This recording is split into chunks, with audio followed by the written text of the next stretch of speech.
Alrighty, we are back for episode 66, and in the between episodes period, I moved some stuff around to try to get some of the pack animals a little bit more dense, right? And then have these guys empty.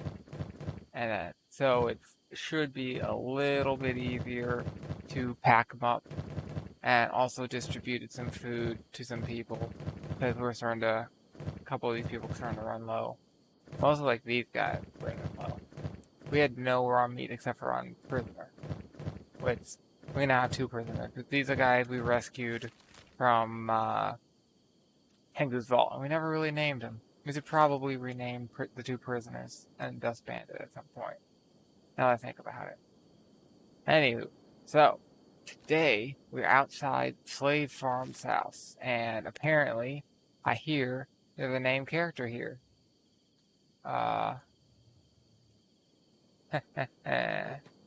Fucking slaver guards. They're gonna get fucked.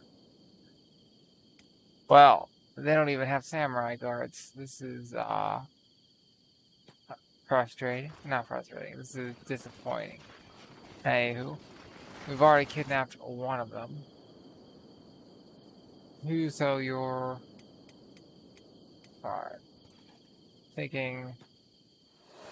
Be a little bit of a, protective group to your left and right, which will make it a bit harder for people to attack you. Just a bit. And then start ranged. So, we're quote unquote attacking them, but they haven't noticed us yet until we start firing. And only the one guy noticed.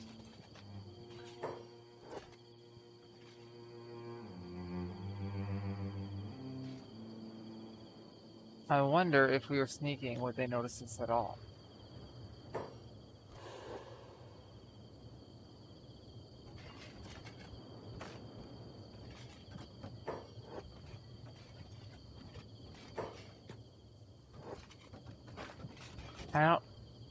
I don't think he knows where it's coming from.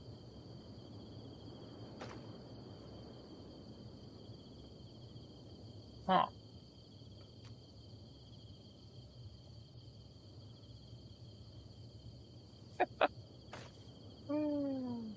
Right.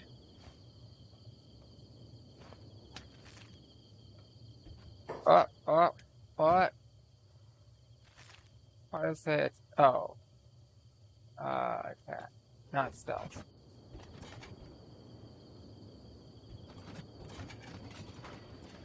Where are they going?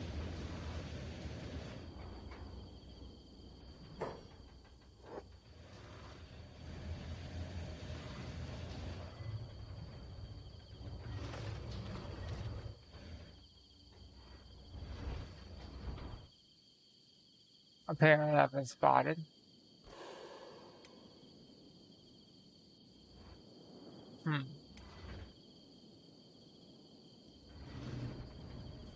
I highly doubt they have the range for this, but I probably do. Probably. No, I don't. So, put that on. What are we gonna do? Probably a smart thing. Where's the bleeding guy who went down?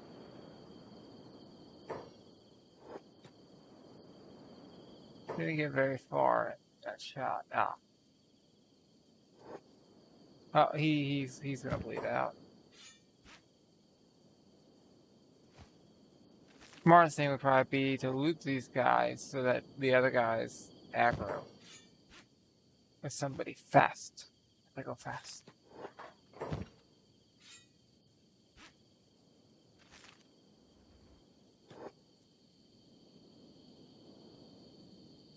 I'm not saying any. Now, was it Vulpix? Was it Ninetales? It was Vulpix. Alright.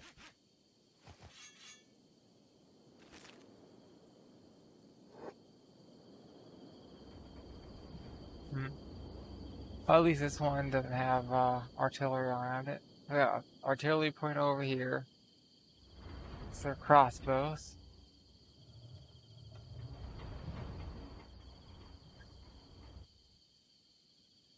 going by like Roman era artillery definitions, not exactly modern artillery definitions. And another one over here, ton of people. And then this gate with the guards, and that gate with. Okay. So, this point, let's probably just go around it, pick out the guards from the other place.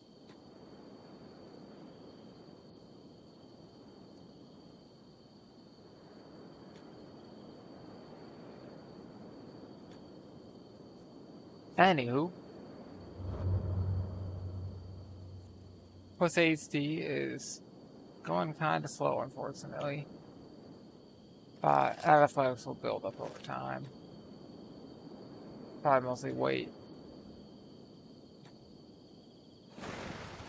Alright. So, go about here. Green in front. You go the ranger. And then we'll get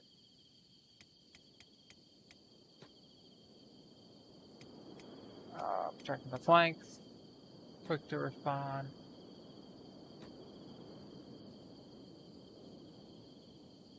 Alright.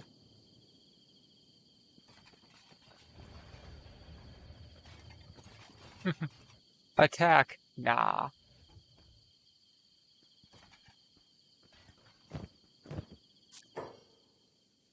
I don't think he's dead yet. Nope.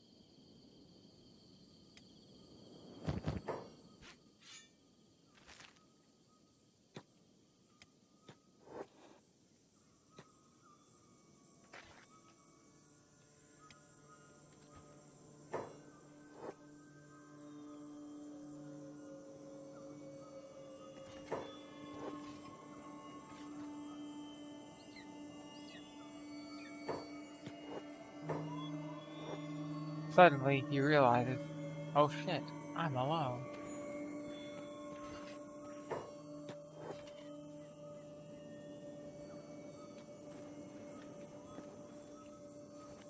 Under fire? I'll just heal this person who already got shot.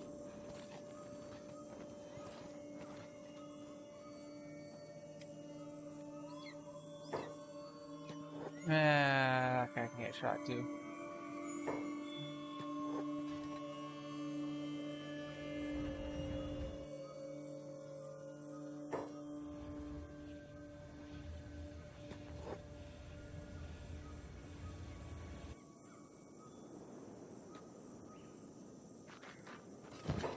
Alright. So, with looking around a few places for swords, like I normally do, just to see if there's anything interesting. It's sort of a habit.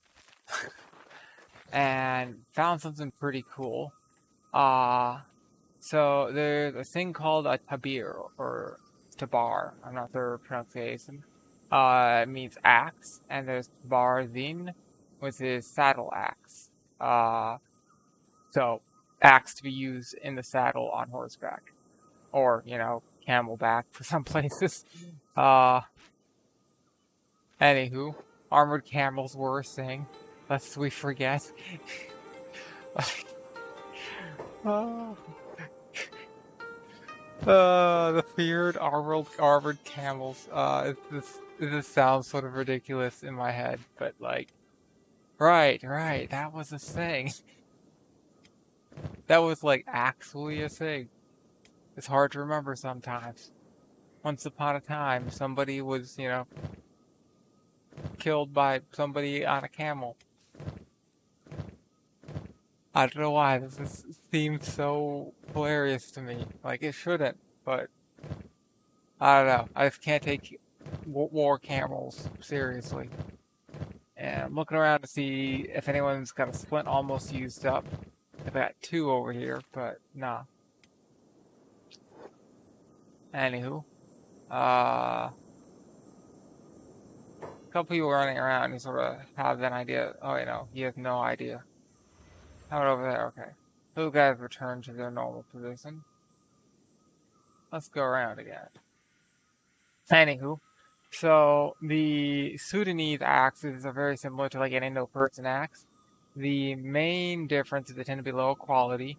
They tend to have a eye go further down the shaft, which means you tend to get more wood in there, and it tends to get a better hold. You also tend to see less decoration, and you tend to see like less skillful decoration. So the most interesting use of this, most interesting use of this was around, where should I put? I'm thinking, put everybody here, and then we have green sand right here.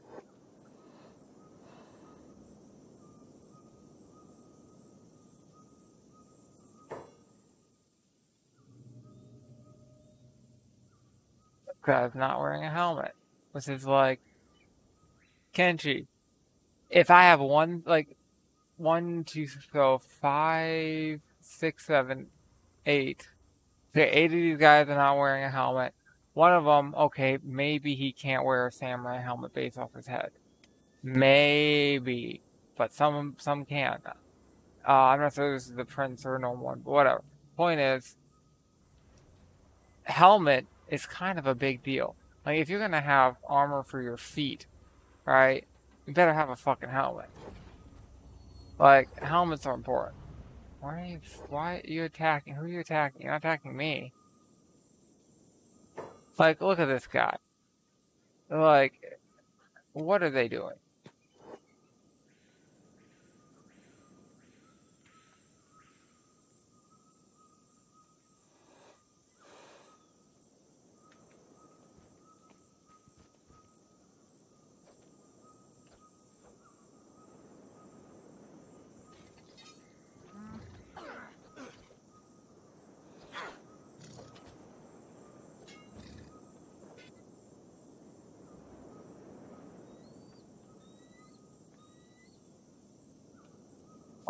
Green? Green is down?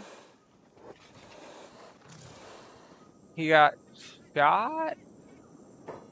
He got shot. I assume? But who? I don't know. I don't know. Pick up.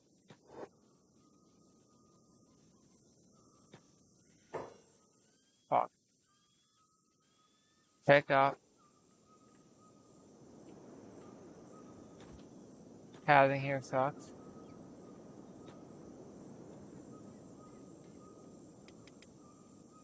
Put down.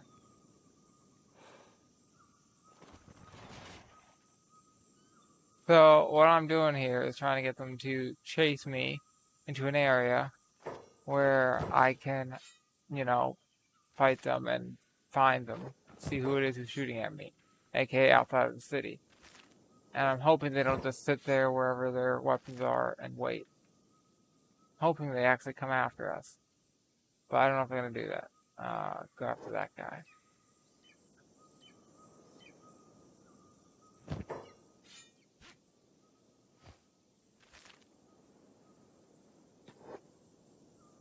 Shouldn't there be a body here somewhere of some idiot who attacked us? Here you are. Alright. Anywho, found one of those for sale. It's really cool. And one of the really cool things about them is a lot of times they're wrapped in alligator or crocodile or like Nile monitor or some other crazy, interesting species of leather. Which, you know, I think crazy. It's not crazy. It's just crazy from a, different perspective of like, what is this really cool stuff? I've never seen this. Oh, maybe these are the people who are attacking us. I assume that damage is from bolts. Hey, are you guys the assholes who are attacking us? You all need to die. Okay. Where are these guys going?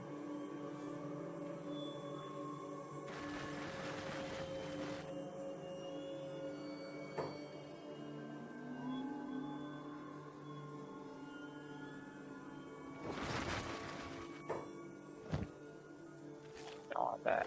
I do want to find. Yeah, you. Stop shooting at us. Where's the samurai? There it is. Samurai, you don't get a sword. Your sword privileges have been revoked.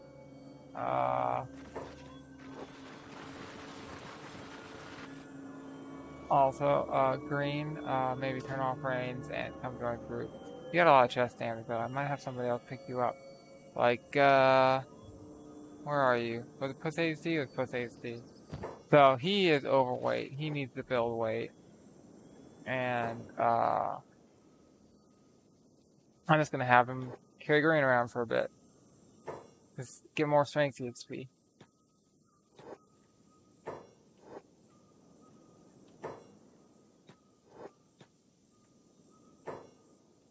Pick up. So, the fight has truly begun. That'll be fun.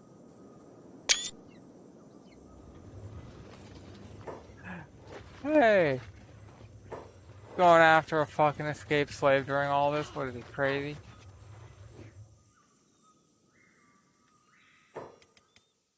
Like, we're out here killing each other, and he's like, I'm gonna go after an escaped slave. Why not?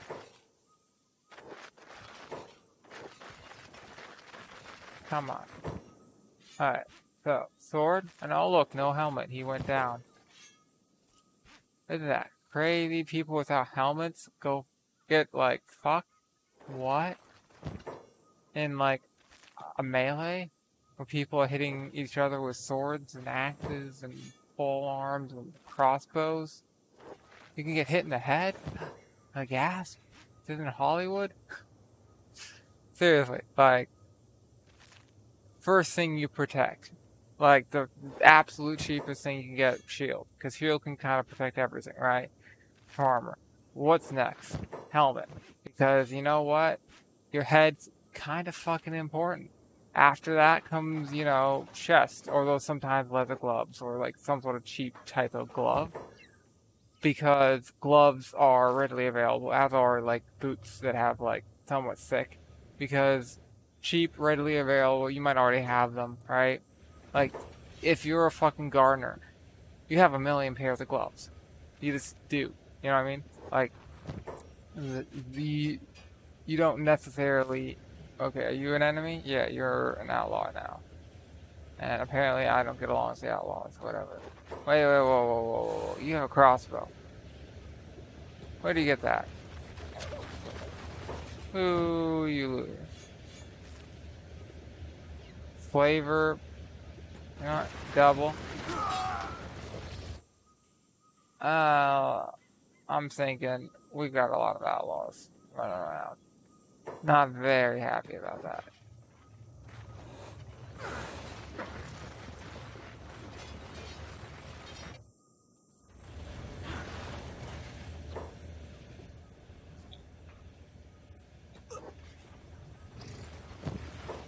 Anyway,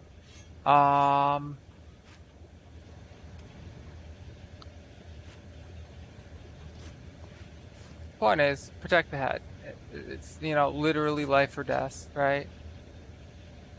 I got too much friends. Protect the head. What do you mean?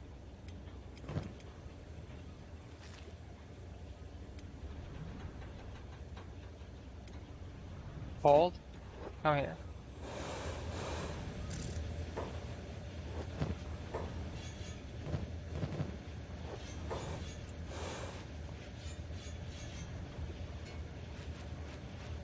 And like helmets don't have to be like the be all end all, right? There you can essentially like take a thin bit of plate and like take a pot and just sort of hammer it around that right? And then take it to an anvil or something even like an anvil. Doesn't even have to be a real proper anvil. Hammer it a bit more. It can be crude. If you look, so there's a fuck, what's his name? There is a guy who makes YouTube videos about armor.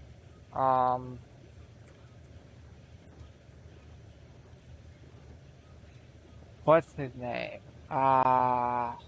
He doesn't make that many videos. Like, it's a long time between videos. So I'll, like, watch them when they come out, like, every couple months or something. I think Madison has it on his recommended channel. No, he doesn't. Who was it then? Was it Dietrich? Yeah. Nah. Help me out. Channels. Knight Errant. That's it. Knight Errant with a Y. Hey guys, welcome back. I'm Ian. Anywho, he's got a great video about medieval quality armor and comparing them between older and newer armor. And so, like, for instance, the older, lower quality Sellet or Selette, or however you say it, right? They didn't have, like, the back of the head, it didn't work quite the same way. It just had all this extra metal and extra space. It wasn't, to the curvature of your skull. It just sort of, like, stuck out a bit, but it didn't impede your movement. It gave you protection. It actually gave you a little bit more protection, in theory, but it added a little bit more weight. It was a little bit less nice. You know what I mean? Like, you can have a crude helmet and still have it protect your head. Like, the difference between a really nice and a really crude helmet, probably the level of protection is the amount of weight for said protection. Because you can have, more or less efficient stuff, right? So, because of that, like, you can make a helmet that will protect your head really well. Like, that isn't that hard to do with, like, some basic tools. It doesn't have to be hardened steel, because, like, non-hardened steel will stop a hardened steel blade a lot of the times if it's from, like, a sword, right? If it's from, like, a tool made to pierce armor, you might have some trouble. But, like, who the fuck's using tools made to pierce armor? You know what I mean? Like, if you have that problem, you're like, if you're fighting with armor-piercing weapons, like, that is a bit unusual. You know what I mean? That's not exactly the norm. Dude, you guys are so bad.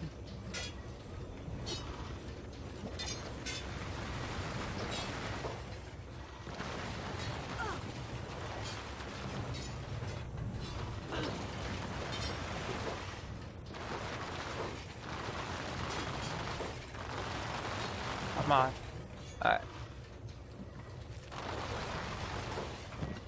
Anyway, like, that's one of the things, like, watching, like, Walking Dead. As soon as they start making their own weapons and stuff and not using armor, fighting undead who, like, what are they gonna do? Like, it very quickly starts to be like, what are you doing? Like, why don't you have armor? Why don't you have any protection? Like, what's going on? Like, you could make very cheap armor out of, like, everyday household materials. It doesn't have to be amazing. It doesn't have to stop a sword. It doesn't have to stop a fucking zombie teeth, right? Like, super hard, like the super nice duct tape and, like, some thick pieces of, like, let's say you don't want some padding, right? So, like, thick pieces of leather. Like, you can literally go to, like, a Michael's, crafts and arts shop and grab some leather from the rack, right?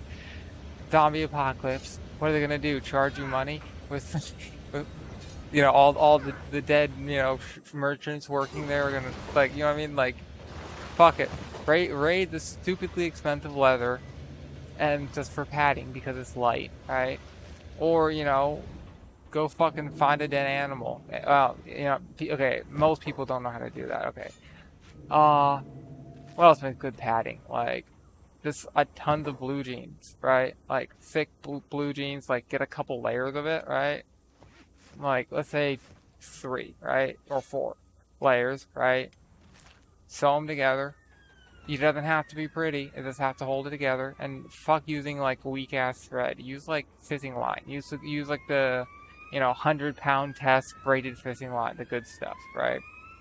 It's little bit thicker than the thread, but you know, you're still gonna be able to find, you know, needles that will work for it. You're still gonna be able to do it, and you probably don't have electricity anyway, and you're doing it by hand, whatever, right? So use the good stuff, right? Thread it all together, make some bits of it, and then have like some like 1 mil thick steel, right? The stuff that you can like bend with your hands, right? And then you essentially use tape to sort of like put it all together, right? With cloth and then steel over it, and then it sort of wraps apart, and then you have a drill a ton of holes for, you know, through the plate, through all the other stuff, and it's thread together with some, you know, paracord, and you just pull it tight around, you know, whatever part that's being protected, tie a knot, you know, and boom, you have protection on your arms or forearms or legs or whatever, right? It's not hard. You don't even have to really shape the metal. Just really cut it with scissors. Like, well, I say scissors. Metal cutting scissors. Which, I mean, you can get those pretty easily. But you could also just, like, get, like, a hammer and a chisel and do it. You know what I mean? Like, for 1 mil non-plate, not, you know, hardened steel. That's, like, mild steel. Like what you'd get at, like, a hardware store.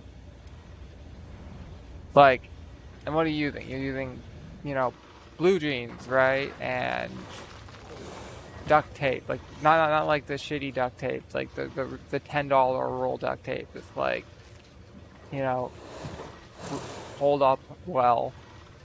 You know, tools of like maybe a drill, right? And though you could probably do it with like a hammer and a nail, although it wouldn't have nice edges, and like some paracord. And boom, you got armor for, you know, it's not perfect, it's not going to cover your elbows very well, but you don't need to cover the elbows very well. You can just use like hockey gear or whatever for that, for the elbows and knees with the hard plastic. You just need to get the bits in between. And what you can also do with that is just drill more holes for, you know, paracord to connect between, you know, the armored joints, sort of like have them move with your joints, if that makes sense. Like, you have it wrapped around a limb, but then it's also attached to like the shoulder pad and the, you know, wrist pad part, and like the part going on your what do you call it? Fuck. I'm forgetting my anatomy. I even took an anatomy and physiology. I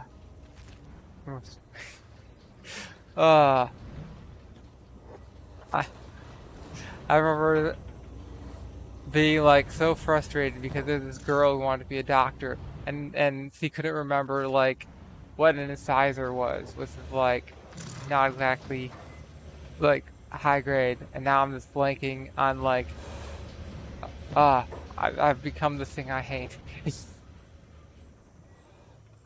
All running around all over the place. It's so much frustrating. All right, let's go to hold. Let's stop running literally everywhere. Which is somewhat annoying. Alright.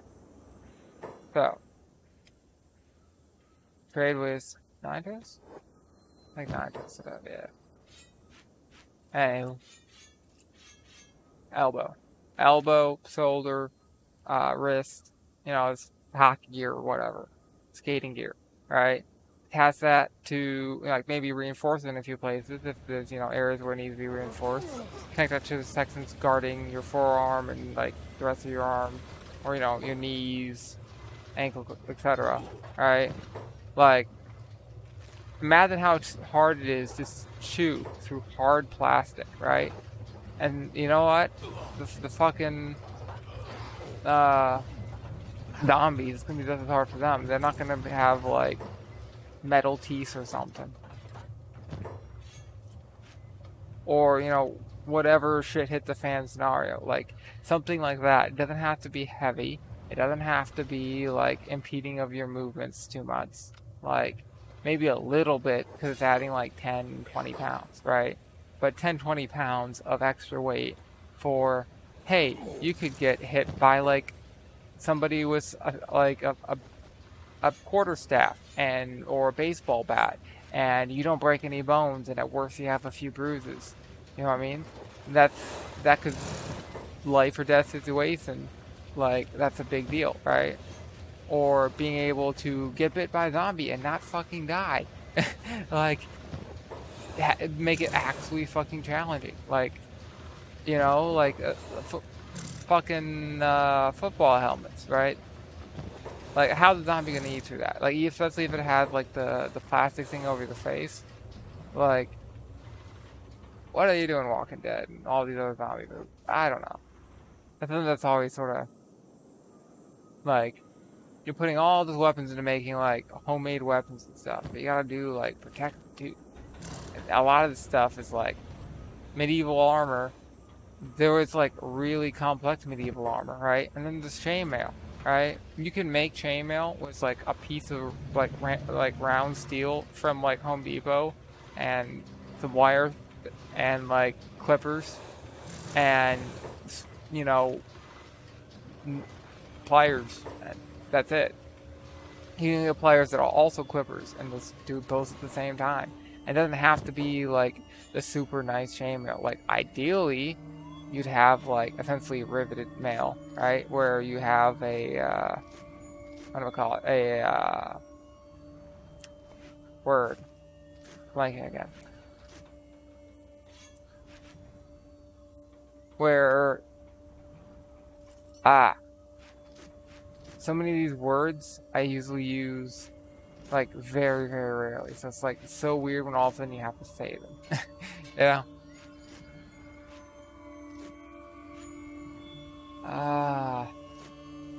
So there's butted and riveted mail, and there's a tool used for making rivets, and I can't remember what you'd call it.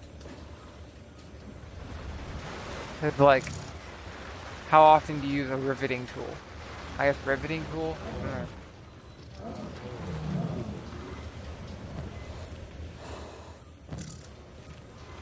Anywho. Somewhere here. Probably in here. This should be that noble. Unless he went somewhere, but I think he's in here. I think he should be in here. Alright?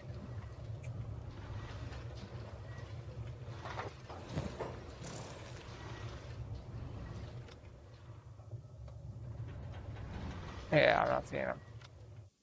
Okay, if the noble isn't here, where is the noble? Hunting?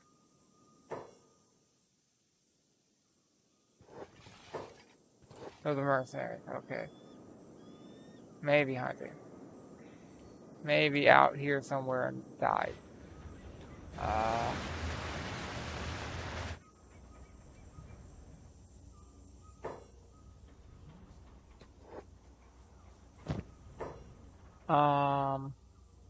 Okay.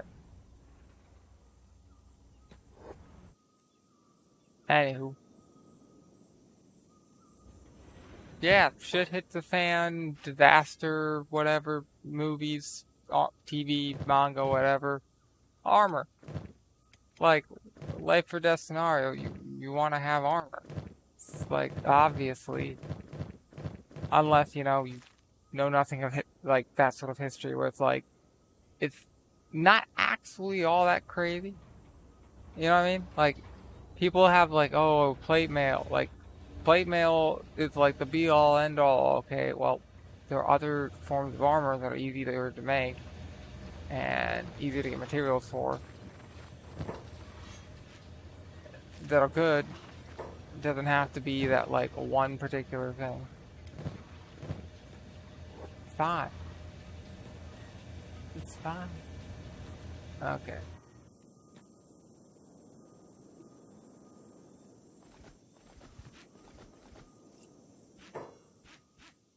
It's fine.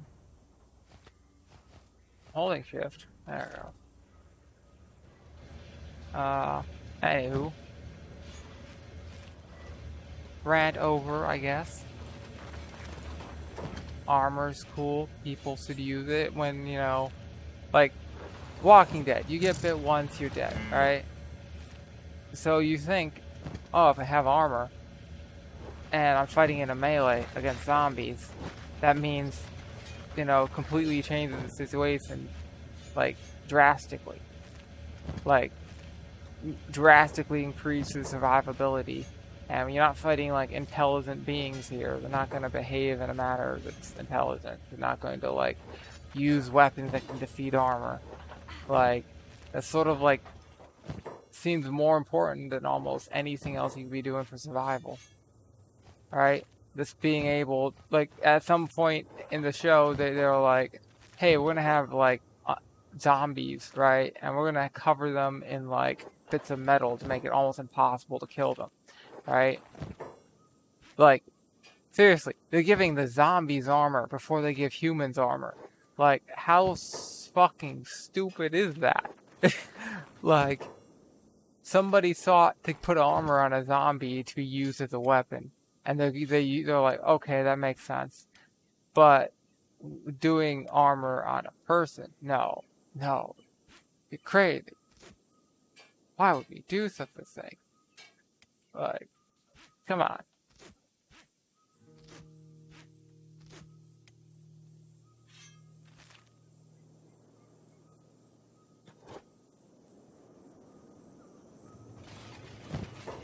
And like, if you look at some of like the really, really early Bronze Age stuff, like some of it's very crude. Like some of it isn't, but some of it is. Eventually they start to figure out like, hey, we can just make these really, really nice molds and use them for, you know, ever basically, right? And then it starts to get like better quality stuff. Well, not forever, but you know, use them over and over and over, and then put more effort into it and get like a better quality thing. But then instead of getting like one better quality thing, you're getting lots of better quality things because you're using it over and over, and then that sort of effort makes a lot more logistic sense. Like, hey, I'm not just using this once, I'm using it multiple times, so it makes more sense that I'm, you know, using this really, really nice mold, right? Like, really nice three-dimensional mold. The logistics of it make more sense when you're reusing it. Because then, like, it's not, I'm spending, you know, 100 hours on this mold or whatever because, like, I have to collect all the materials and, like, I can't just go out and buy all of this because it's, like, 5,000 BC or whatever, right? Like, the logistics of it make a bit more sense when you're using it many times. Because then it's like, I'm not spending all this time on one, I'm spending all the time on like multiple. So that I can do it again and again and again. Okay, Trader Guild, please understand, this is a war.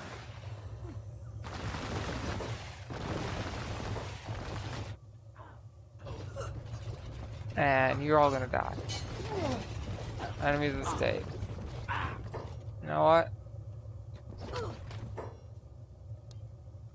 I'm just gonna hire the mercenaries, and they're gonna join in. Or at least not attack us.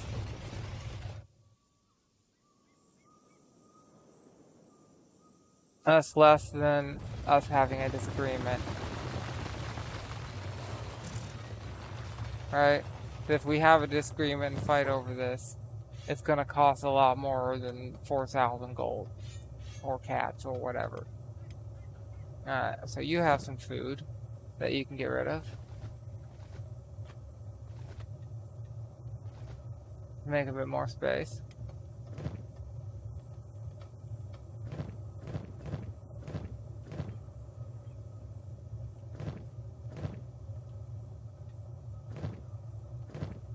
I don't think anyone else does. That's weird. Alright. And I'm not gonna fit all that much stuff in here. Anywho. They put armor on the fucking zombies before they figure out to put armor on people. Ah. Ah. You bring shame on your family. Anywho. The thought that's like, the, pet peeve, always something that drives me insane, is like, why? Why don't people use armor in, like, fancy stuff, end of the world, whatever? Especially if you have, like, we're the ones where lots and lots of people die, and then you have all this random shit, like, there are plate carriers. Like, we have, like, armored rigs and stuff for the military. Like, armor never really went away. It just became, bulletproof armor, right? Like, there were, like, weird plate armory, like, things during World War One that people would wear to, like, peek out of a trench and fire with. That was, like, a thing that people did. And, like, it existed, and it didn't really work very well, because it's, like, it's kind of hard to aim a gun when you have, like, a stupid amount of weight on you and you're aiming at, like, hundreds and hundreds of meters with no, sights, and you're sort of, like, rushing to get up, fire, and then hide before you get shot. Like, it's just wasn't the greatest, situation to begin with. Okay, so the guy we beat up to take his stuff, he probably took that guy's weapon, and that's probably where he got it from. Like the random escape slave. Alright. You're moderate at 16. Okay. Food guys will continue to carry food, although I think prisoner can carry some stuff. He's that right up to 25. And you have a weapon. You have a weapon.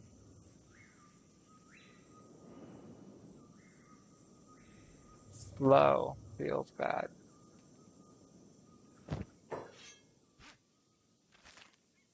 Kind of upset about that missing noble. I guess eventually they'll pop up somewhere. Might be out hunting. That's what I'm hoping. You are hoping out hunting will come back. Hoping. But we were here before dawn. They don't hide it. They don't hunt at night.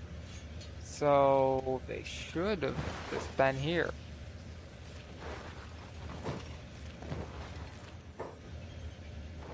I have to leave and come back to get the stuff.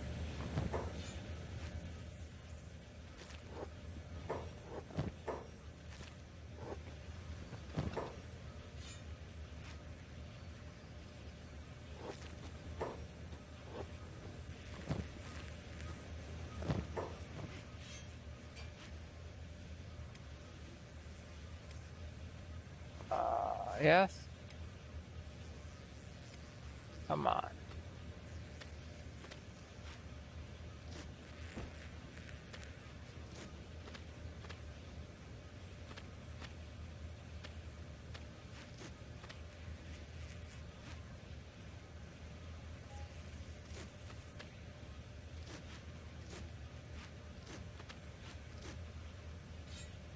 Take that. Alright.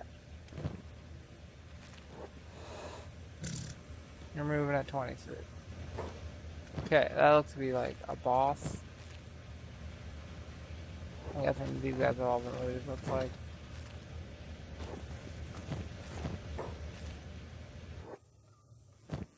Um.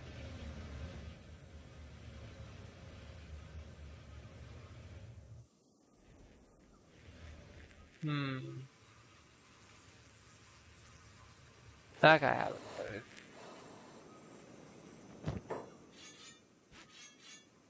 They're looting for us. They're making our life easier.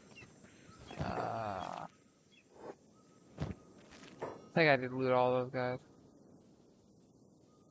Not seeing anyone running around out here. No hunters rolling about, making life easier to spot them. Alright, so we looted this group. And we looted this group, right? Yeah.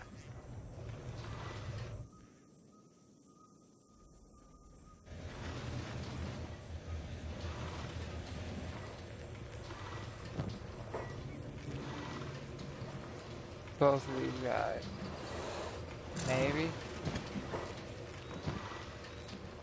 Yeah. Alright, so. We have an outpost. Should be nobody in here. Let's take a look. Alright, Glaceon's stuck. Okay.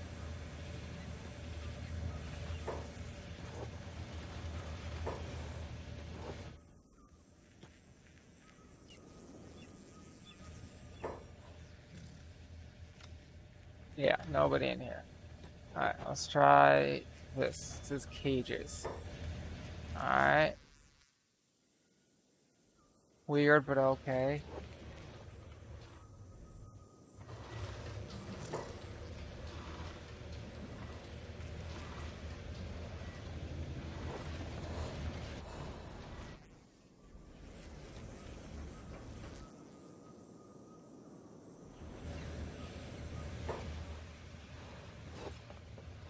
Ah, hello. I have to take that shirt.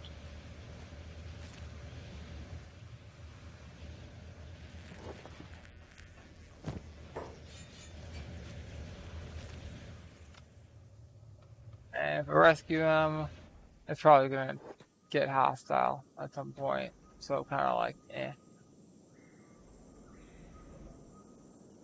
This game really discourages rescuing slaves when you just end up fighting them half the time.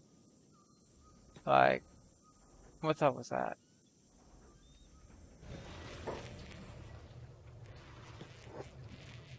Here, let me guess. You're crawling to the beds. And now you're fucking dying. Oh! Oh! He's here!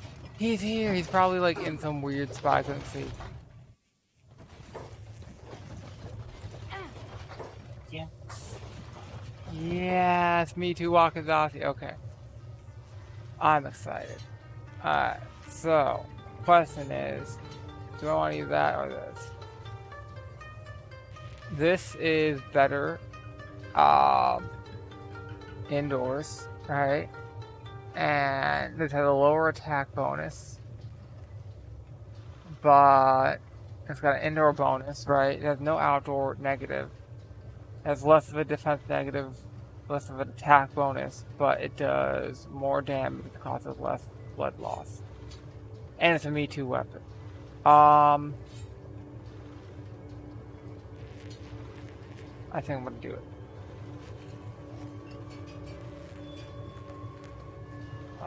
While I'm at it, pick up.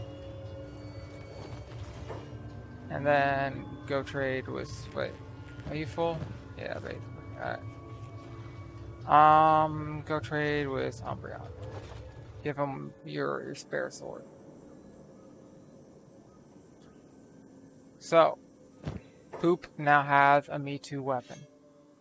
And Beep, I think, well, you know what? We actually could give you a better. That's an Edgewalker 2, that's an Edgewalker 3. Beep, Umbreon.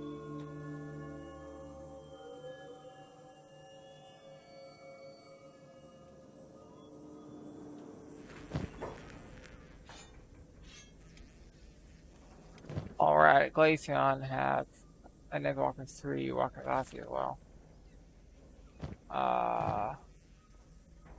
Edgewalker 2 and Edgewalker 3, alright. We don't have that many people with just katanas.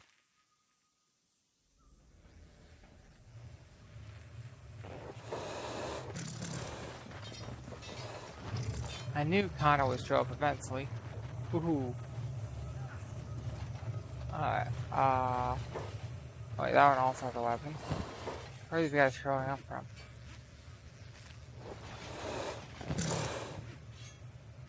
I don't know. That one also has a weapon.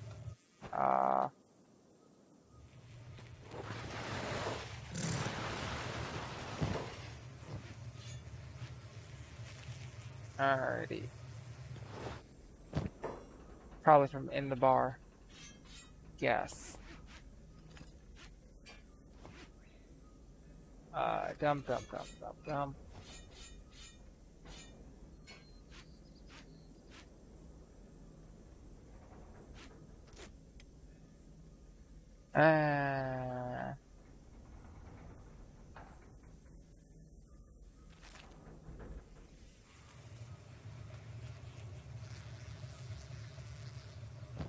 Let's see.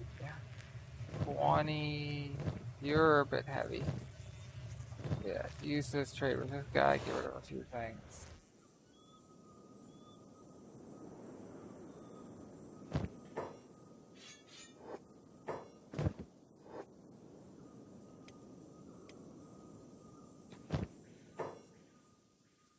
Alright.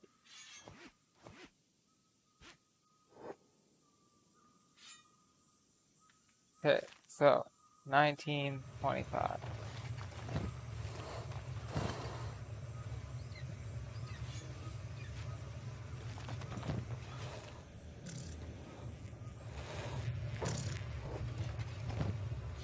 Anywho, weird armor ranch aside, those earlier mentioned Sudanese swords, one of the things that are great about is anti-armor. And at the time, or I say sword, axes. I don't know why I'm saying swords. They're great for anti-armor, which at the time was somewhat of a concern because a lot of people were wearing, well, in the Sudan, Egyptian conflicts, were wearing, I specify, were wearing the Foremir's armor. That's a cavalry. Well, actually, I said it like there's one conflict. There's been multiple conflicts between Sudan and Egypt over the years. Like, there's one going on basically right now, though it's not really Sudan versus Egypt, it's Sudan versus Ethiopia, backed by Egypt, kind of.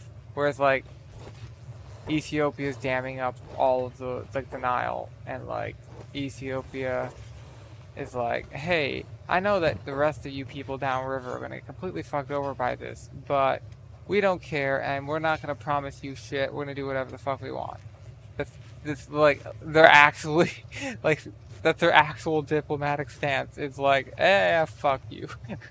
And surprise, surprise, the neighbors' response to that is, like, essentially a Cold War where they tried diplomacy for a very long time, and that has just not really worked. And now they're just backing, rebels to have a war in Ethiopia, right? And potentially going to go to war over this because diplomacy hard. I fuck everyone else.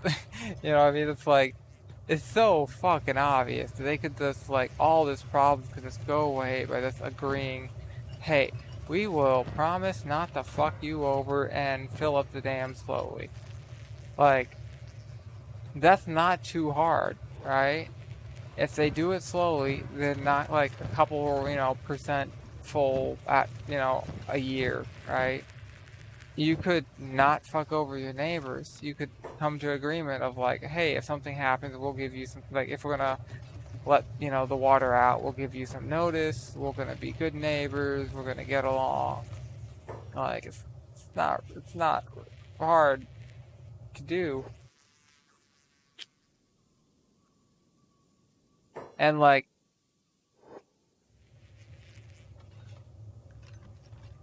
it seems sort of like if you're gonna do something like that, screw over your neighbors, it's common sense to sort of like try to get along with them so you don't have to go to war over fucking water. Like, I thought we were past this. No. Anywho.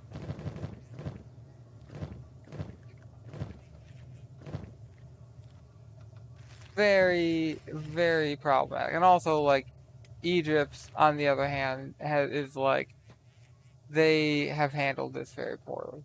Like, The government is like in the middle of a water crisis, building a super city in the middle of a desert because they don't want to deal with the problem of all the slums in the capital. So they just want to create a new capital to get away from the poor people. Like, they have no fucking like idea about like anything. It's pathetic. It's a mess.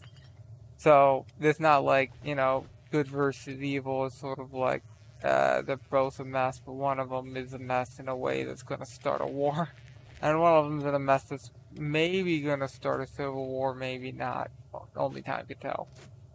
But it's definitely a mess. You know what I mean? So it's not like exactly black and white, but it's like there's a very clear black on both sides. So it's like if you could just not.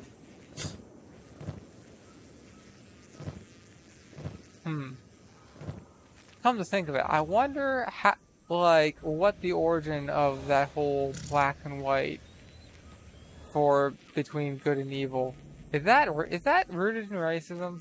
I wonder. I don't actually know. I don't know what the etymology of that is. Like, of that saying. Like, is that racist? I don't know. Now that I actually say it out loud, like, maybe that's racist. I don't know.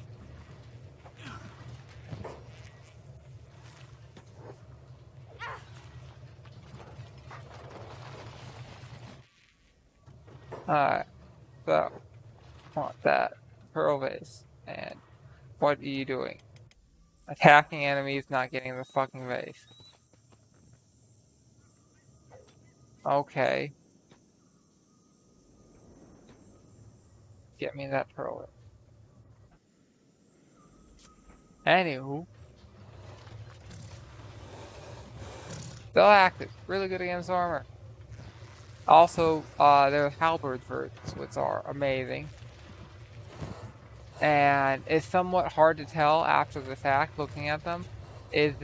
Was this originally an axe? Was this originally a halberd? Or did somebody cut a halberd down? Because they're very, very similar for these designs. And because they're not like, they're a bit more crude than some other options. So like you don't see as much like langeted stuff going up and down. Like it's not like a medieval halberd. It tends to be an axe on both sides. Because like the heaviest armor you're gonna see in this period in Egypt is gonna be four mirrors, and four mirrors. A lot of the armor is this chainmail. So if this is this chainmail, you don't have to like go crazy. You have options. It worked just fine against chainmail, so it's fine. Yeah, I will grab that bread. Oh, I can grab the rum too. All right.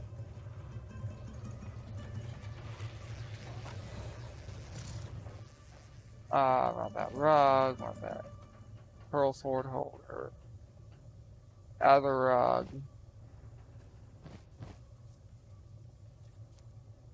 Plus, like, unlike, like, my opinion, axes are,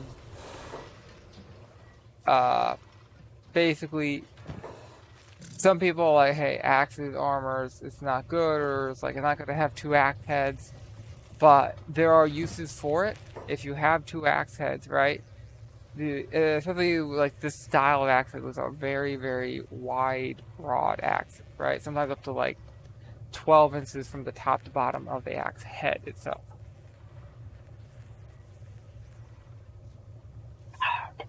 Sometimes more. So you have this space in between, and this sort of like, you have this sort of like space underneath and above it that we use for trapping enemy weapons, and that's valuable. Who are you attacking? I don't know. So that's something that like not a lot of people talking about. It's like, hey, like if you look at a sai and you look at, say, like the axes, the double-headed axes from the Arab world that also have a point, right, coming out of the shaft, right, and compare them to a sai, and you take a sai and put it right on top of each other. It's like, oh wait, you have like this empty space for catching stuff in the exact same spot with like the tip of the sai the exact same spot. And what's the purpose of the sai? Oh right, to catch enemy weapons. And if you take like a jute or a jite and compare it to the sai, it's the same thing. It's just like instead of having one of these defensive blanket things, you're gonna have two of them, right? But the double-headed axes of like that you'll see in like Sudan and Indo-Persian stuff, like the axe head itself can do that. Oh boy, pick lock. Like the axe head itself can be used to trap weapons, so you don't need this double-headed language thing. You can use the axe head to do that, and that's like valuable. That's like a thing it can do. That's a huge amount of value, especially against like on a polearm version of it. Someone could be like trying to go after you with a spear, and you can essentially this like fuck. They're the weapon used for catching prisoners. That is essentially like a staff, and at the end of it, you have this Y, right? And if you compare that to like a sai, it's like the guard of the sai. It's like a sai minus the pointy part, right? Because you just want to like grab their neck and push and hold them in place, or grab an arm or grab the limb, right? It's for trapping. Compare that to the axe, like the halberd or a halberd. It's like, wait a minute, this is the same thing. It just has more to it, so it can also be used as an axe. Like, you could do this to trap a weapon, you could do this to trap a limb, and it's, you know, you can just not just use the part where you push it. You could also, like, if they hit the shaft, you just pull your weapon back a bit, and now their weapon is in your, you know, word. The beard of the axe, I guess would be the term. So like bearded axe, you have this long thing that comes down. That area. Bearded section of the axe would trap the weapon in between the axe blade and latte blade. The dull part of the axe blade and the shaft, and then you guys twist a little bit or pull. And either way, you're gonna get, you know, their weapon stuck at least in between them. And if they turn the weapon right, they can get it out of that. But if you turn the weapon right, they have to move to do that. And then you can, you know, use your positioning or whatever to sort of get their weapon out of the way so that you are clear to attack them. And if you have a point, you just pull their weapon away and then push to push your weapon into them, and they can't get the weapon like in the way in time. And that's like something you can do that's really valuable, like hugely valuable. And if you have a hammerhead, you can't do that. It's just not possible. I think.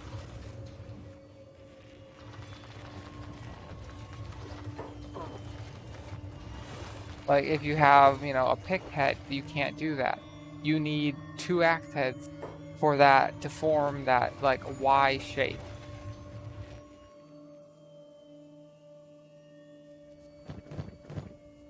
And like until you have it in hand and are like messing around with it, you're like, it's something that doesn't really. It's not like, to some people, it's not really evident that like, oh, this could be used this way. You know what I mean? So like, which is one of the cool things about like antiques is like if you get them in hand, you can feel them, you can see the weight, you see the radius, and you can like some of them you can swing them around because like their condition's amazing. You kind of gotta know what you're doing and know like what is in good condition and isn't, because like sometimes they can look like it's in good condition, and you start swinging around, the blade goes flying, or the hilt falls apart, or whatever. So like, there are quite a few antiques I have, and I don't really swing my swords around because I don't trust quite a few of them. Trying to think if I've ever like swung them around. Like I've slowly moved them around to sort of like feel it, but I haven't swung them at speed. Then acceptance.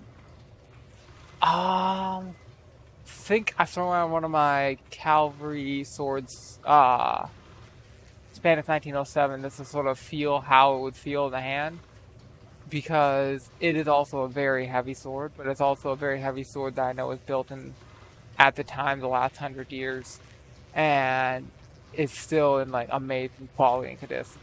Plus, it's got rivets through the tang and through the grip, and it's peen. So I'm like absolutely like a ton of steel in construction. I'm absolutely 100% sure. Like this sword, there is no problems with it at all. There's nothing that can possibly fail other than the steel that would cause the problem, and all the steel's in great, tip-top shape.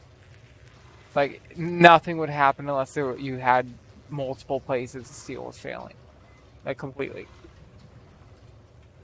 And that's like very obvious.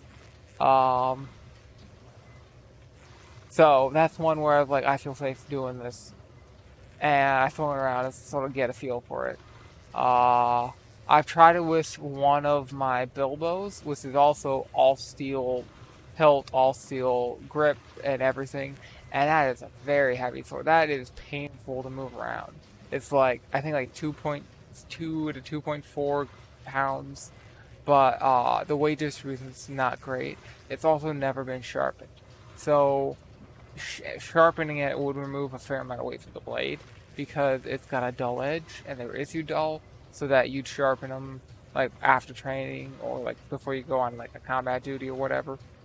Putting on a duty where you expect to actually use the sword, and the rest of the time just stay dull in the scabbard and occasionally be taken out for training or whatever. But that reduce risk of accidents among trainees. Um, just looking around at all the swords, being like, what have I actually swung around? Kukris, but after I glued one back together that fell apart, that I'd one swing around, I got it in horrible condition, and I glued together, started swinging around to really test how well it was, like glued with epoxy. Uh, Which historically they're glued with something called cutler's resin, which is sort of like a pre-epoxy. They use resin, so tree resin, tree sap, whatever, and some other stuff in there to create a glue that was popular, very popular in India, um, but also in other places. Like if you have like antique silverware, some of it's put together with cutler's resin, and if you heat it up, you have like that it starts like expanding, and you see all this black gunk that looks like, I don't even know, like some sort of horrible slime coming out of it that's full of bubbles. Yeah, it's colored red when you heat it up. What have I swung around? Uh,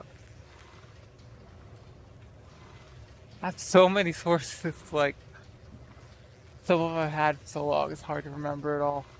I throw around my 1902, which is, US 1902 is the absolute earliest models were in 1902, right? So a little over 100 years. A lot of them aren't even considered antiques. Like if you have one from like the Korean War era, it's not considered an antique. Even it's like 1960s. Like yeah. I have one. It's probably around World War I era. The maker was mostly Civil War period or in post Civil War period, and very, very, very few 1902s. They didn't make any 1913s, and I, stuff I've found seem to suggest they went out of business in the early 1900s. I've even seen those other things like where people are like guessing at when they went out of business in the late 1800s, but like I have a 1902, so they've at least a couple years into the 1900s, and like it's not like the only 1902. I've in researching the maker, I found lots of other 1902. Well, not lots, a couple other 1902s from this maker. Anywho,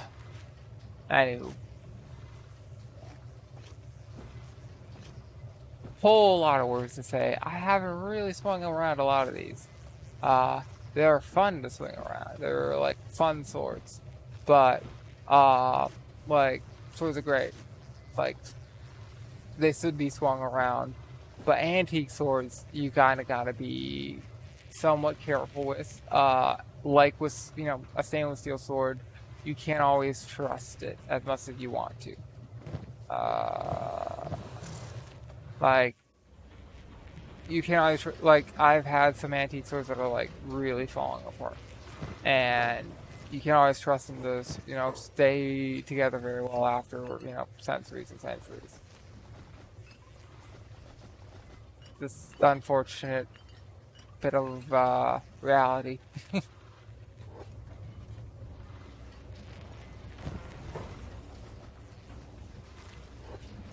Although sometimes you can't. Like I know of somebody who has a HEMA club, and they get a lot of like in Austria, they get a lot of like model 1850 infantry officer sabers, which were used from 1850. That's the name suggests, all the way to like modern day, and it's still like the infantry officer saber of Austria.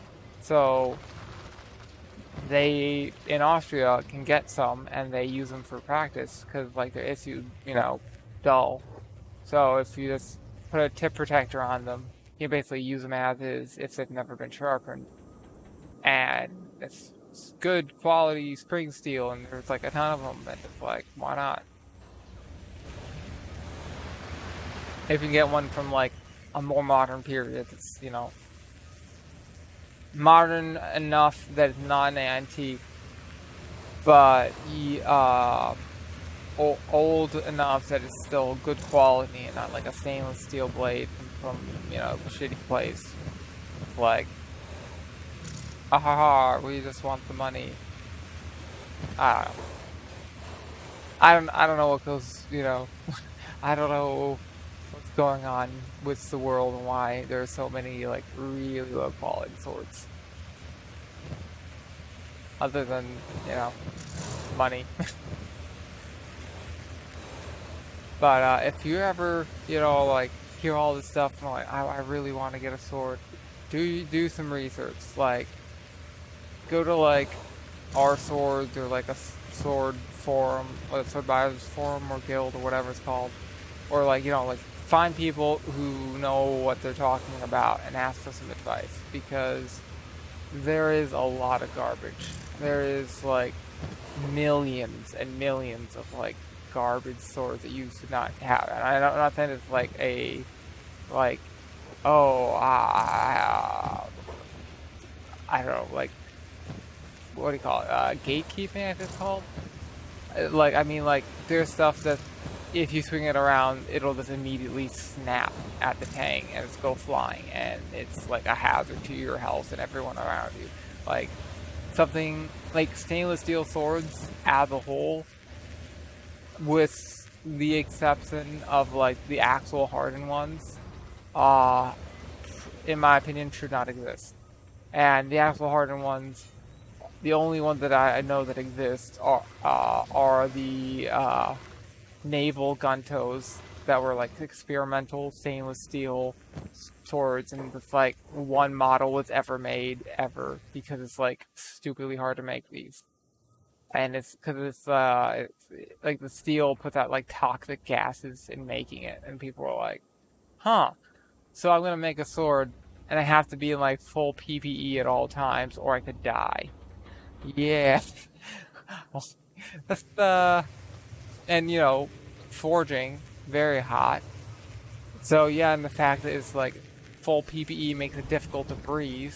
Well, not like impossible, but like more difficult once you're having like an electronic system to push the air through the filters, right?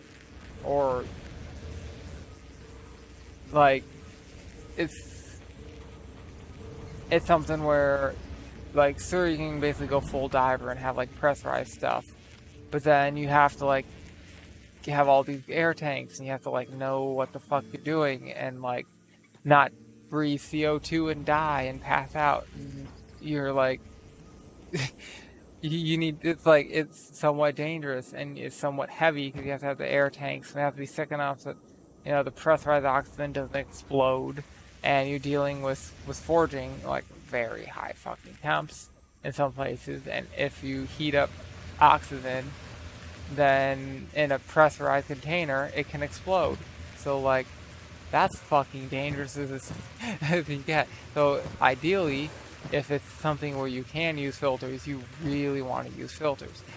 But the problem with using the filter is, oh, it can make it hard to breathe, which is like, nobody likes that, especially when you're already doing like heavy exerting activity with like very, very high temperatures and heavy bits of metal and power hammers, hammering steel. Like, that's kind of a, you know, not exactly great situation, right?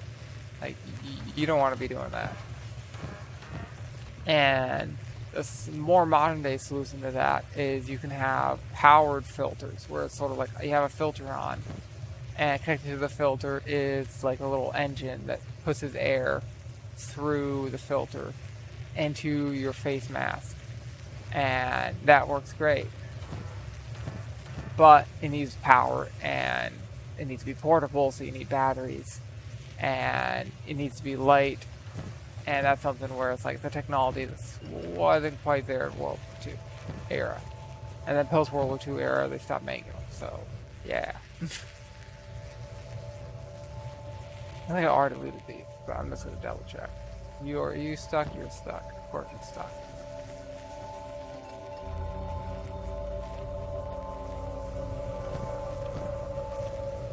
Pick up. Put down. Anyway.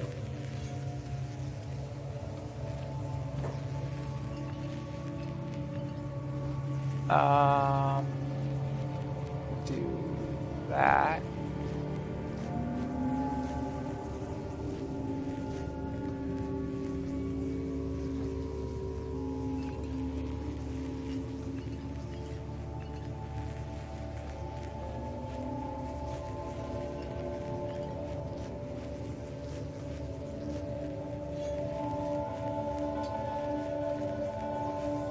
I could do.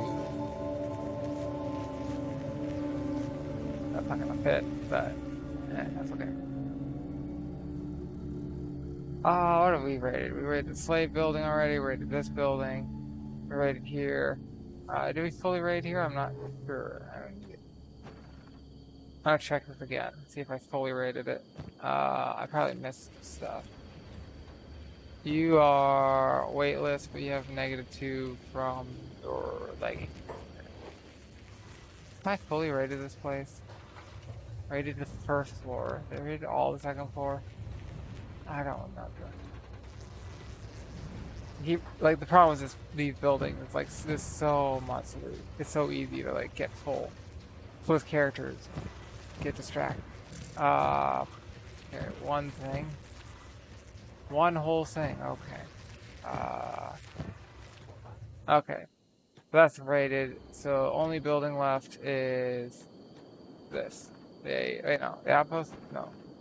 Oh, wait, no. It's an outpost. So yeah, it's everything. Cool.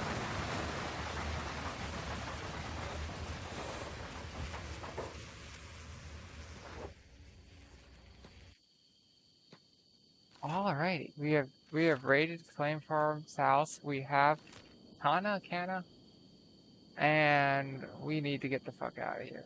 So we want to get to Morn to execute these people.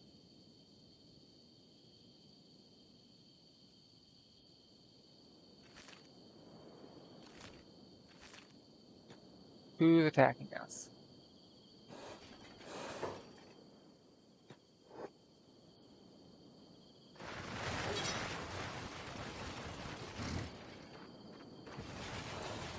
And you're out of here. Alright.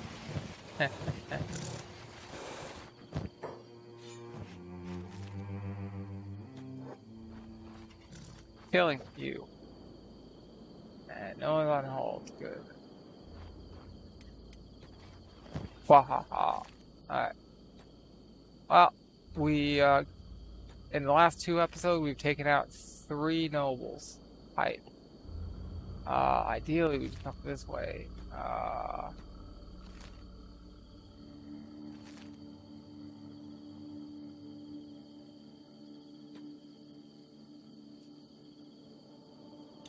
Although one of them, I'm pretty sure, escaped slave or a tech ninja did the finishing blow. We found a slave with his loot, and we just found his body. But we aren't the ones who killed him. How are you doing on strength? 33%. Number getting higher at 24. That's good. So, do we want to raid the Manhunter base? Not really. Maybe someday. Well, actually, no, not really at all. It's like, what are we gonna get from it? Like, there's not a ton of great loot. We're not gonna like wipe out the Manhunters completely. There's no, you know, high-ranking lord to take out.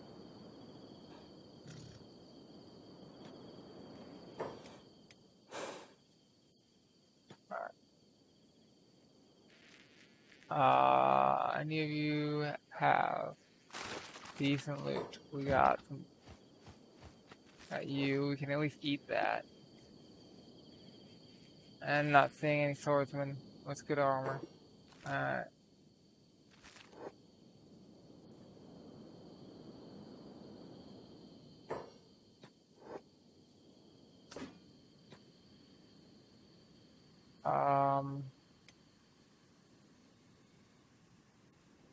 Alright. Really? That's okay. Anywho. So, found one of these cool Sudanese axe sales. And I'm just like, man. I wish I was healthy and I could work and I could, like, buy this axe. Because it'd be a very interesting to compare the Sudanese axes to, like, some of the Indo-Persian ones that I have. In my opinion. And I'm pretty sure silver inlay. It looks like tarnished silver inlay. It could be something else, but I don't. How's your strength coming along? You could use more XP via, let's say, Flare. I think Flare. Alright, I'll put one of these in here. One more. 49%. Alright. So, each step is giving him 49% more EXP. He's going to be moving slower, unfortunately. But like a couple miles slower. Meaning, but he'll get to max speed quicker. So it sort of like works.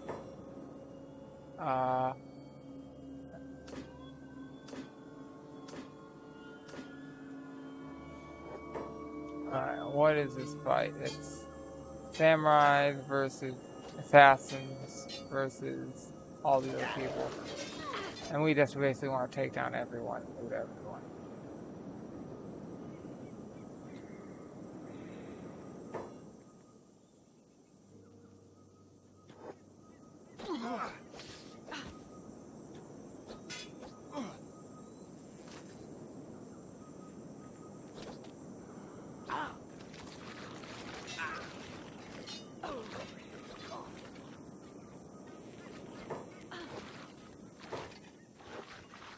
Alrighty, sword and garbage.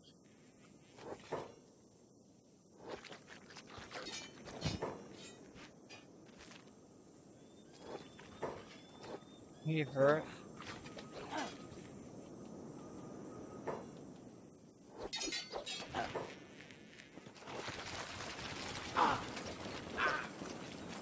We're gonna heal our friend, the wandering assassin of the Shinobi Thieves Guild.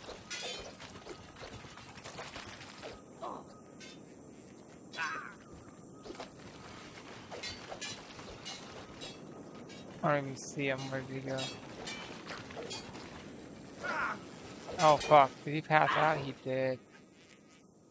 Okay, can you pick them up? Yeah, pick them up. We're going to take them with us and put them in a bed. Maybe.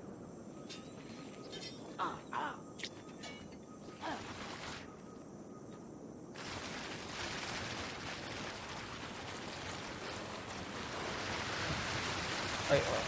Alright, you're up. Sword. Armor. Alright,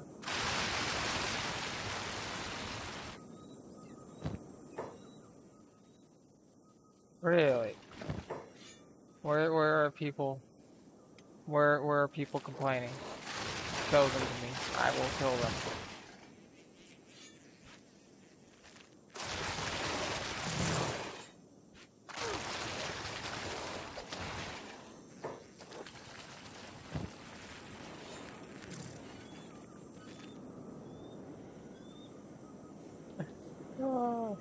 You know, Kenshi is really is like really of the opinion that as long as nobody sees what you're doing, it's not illegal.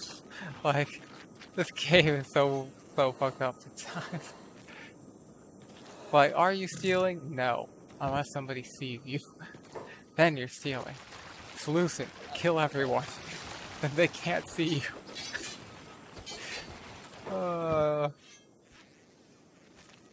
This is comical. Like, at a certain point, it's not even like it's just ridiculous.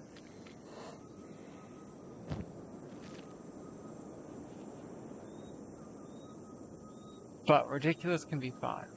I did loot that guy for sure. I did loot that guy. Swords are lighter than halberds. Fuck these halberds. I'll put one of these in here. You. Yes.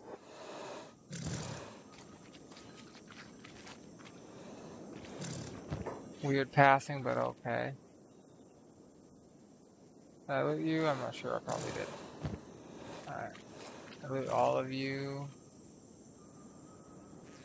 It's like, so we got Shinobi thieves. We got peasant slave people. We've got slavers. Like, what happened here?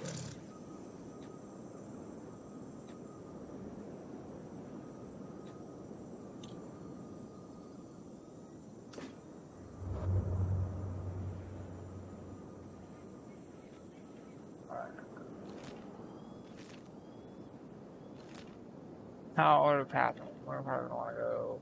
We want to go by a cat ton? We kind of do. I want to see what's become of it since we raided it.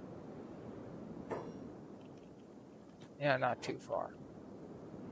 Okay. A lot of beak things over there. Big old nest. And we don't really want to fight those guys right now. Or like anytime this week. Or we have way too much stuff we're carrying to want to fight beak things. So let's just follow the coast a bit.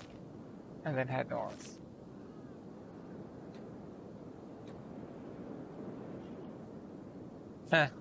Crawl. Now you guys, we want to fight. You guys are, just free swords.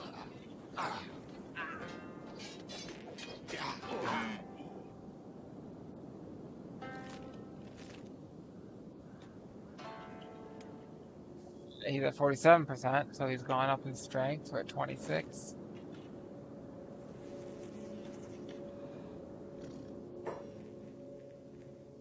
Where is somebody hurt? If I can. Okay, you have just a little bit. Alright. No.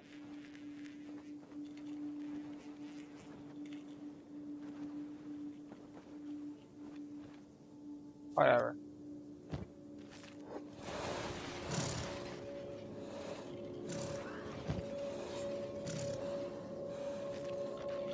Some of our people, we still need to, like, tell them, hey, you have medicine, you need to, like, use it.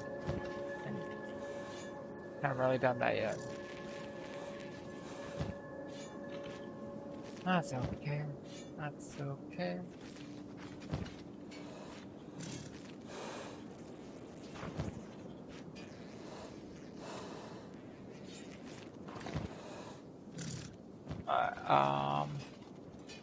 These are pretty light.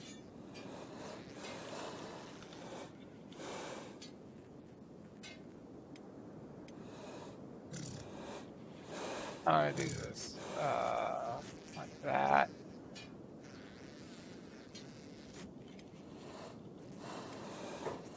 So, 22.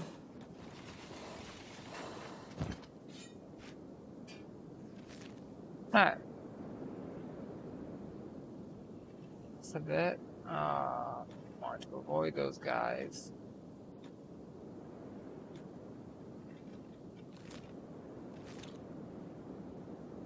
Basically at any cost.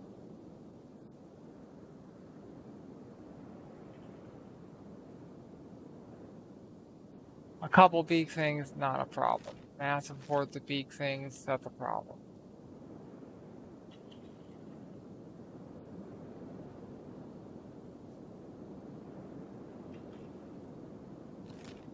And he's caught up. Good.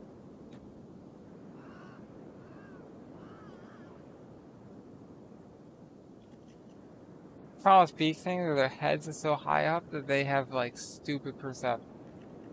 Which I guess is like realistic or something. Wolves? Yeah, he's going after wolves. Alright, from here we want to head north, and we don't want to go near that big scary thing. Down the road, no thank you. Or those guys, no thank you.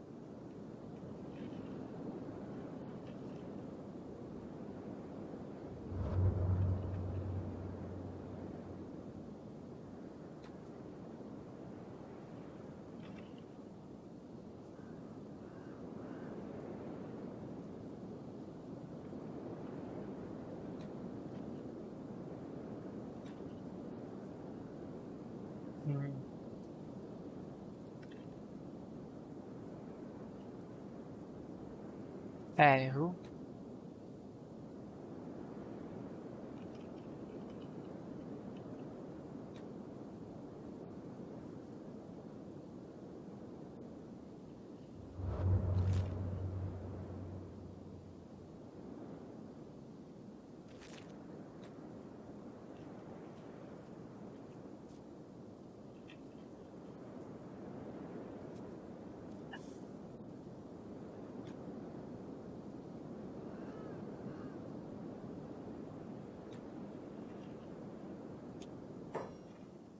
Curious to see is whether or not this is still an empire town.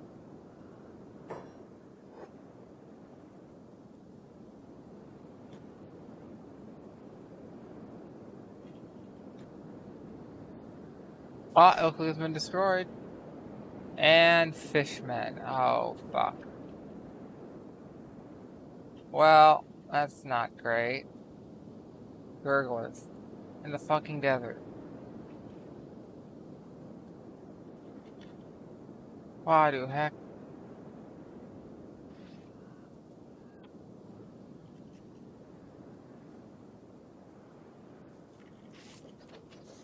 Oh. You know what? I have the best idea for a title for this episode. But the fish. But the fish.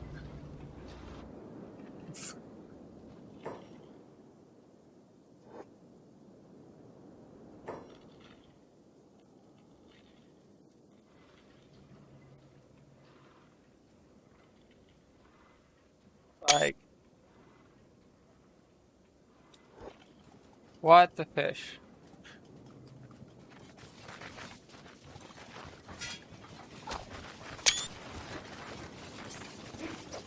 Seriously.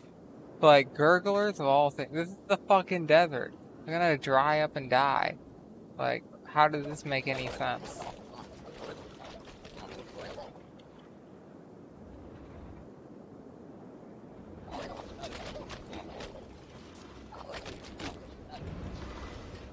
their king is dead, and yet they still expand? What? They're fighting, yeah, mercenaries. Okay. How did that make sense? Anywho.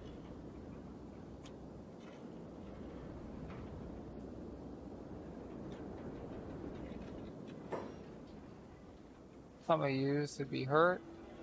Yeah.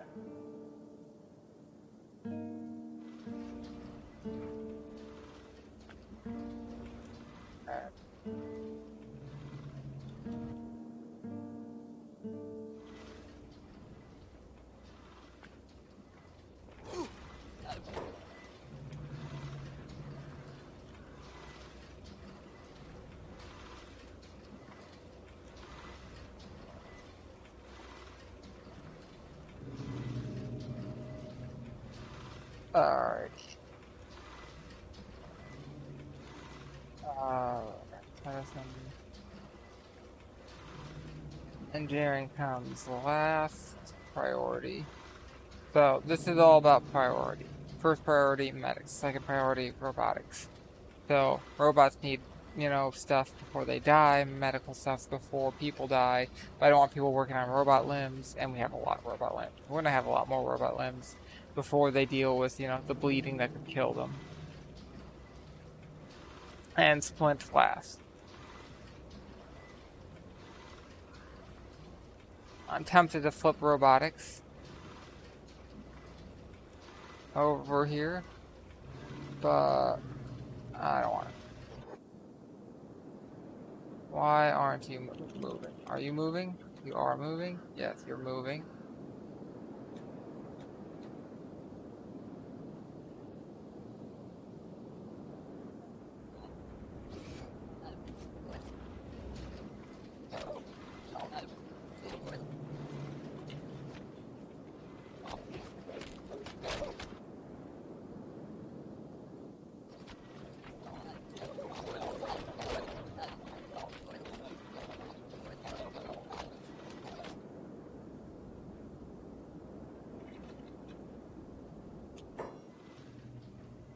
Okay, come here, and anyone who has low experience in getting frontline. You. Anyone I'm seeing in this, say, 30s or lower.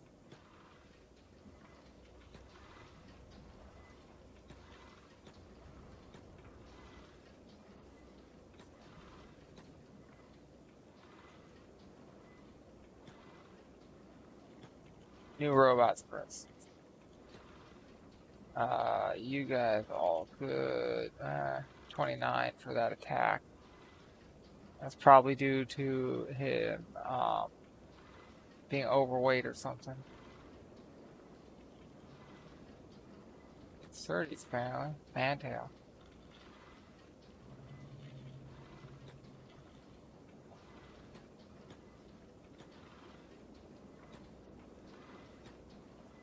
High 30s.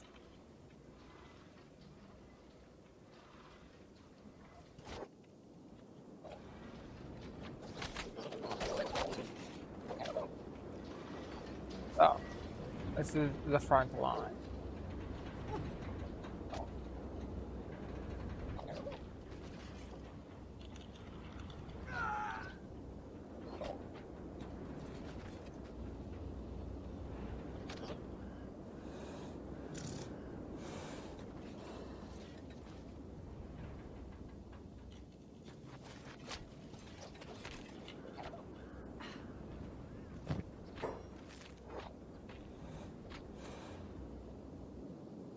And let them come. Are they done? Alright. So, lots of stuff. Regardless katana. Ooh. Alright. This is not something I thought was gonna happen. I've raided this place before. This has never happened. So I'm not certain how I triggered this. Like, it's probably like one of those, like, you have to do XYZ in a specific order or something. robotics components. Ooh. Ooh. Alright. So put the fish in here. That's good for value. And you got 21 speed. Alright, next. So fish, fish, fish. Yeah, fish, fish, fish. Plank. Meat.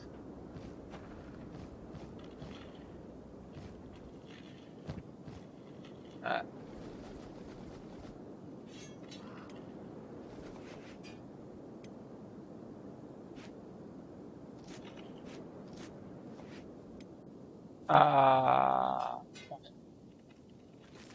And you're moving at 29 miles an hour. That's pretty fast. Go get some more stuff. Let them come.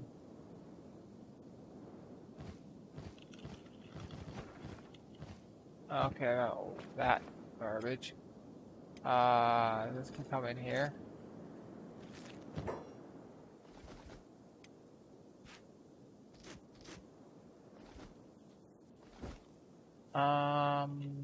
That's not really efficient.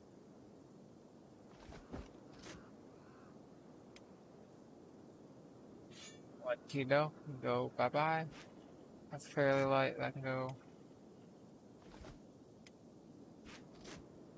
Fifth is more about, you know, being able to feed people.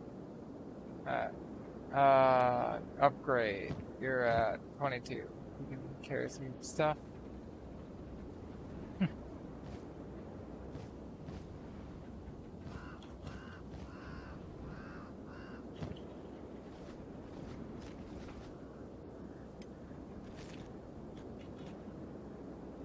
Update.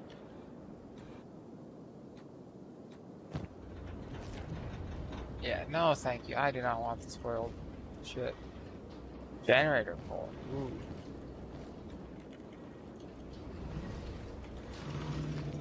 Gurgler.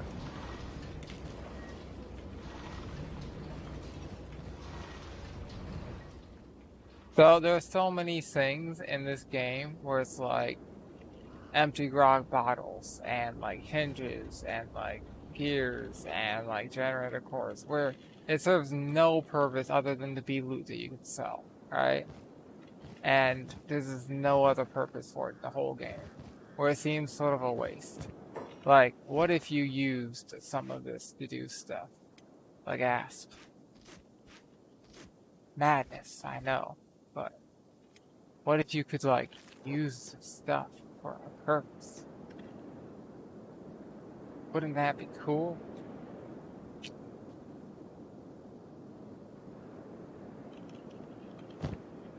Like, a simple, like, you make bowls, right? And part of the, like, doing the sandwich thing.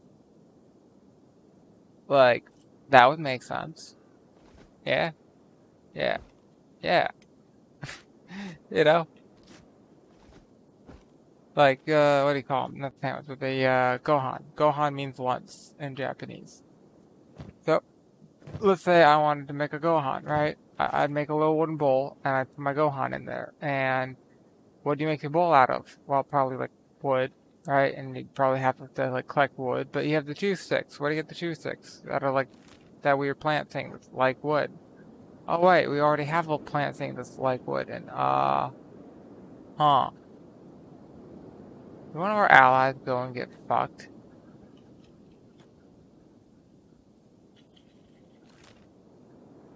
Looks like. I don't see you. Exactly.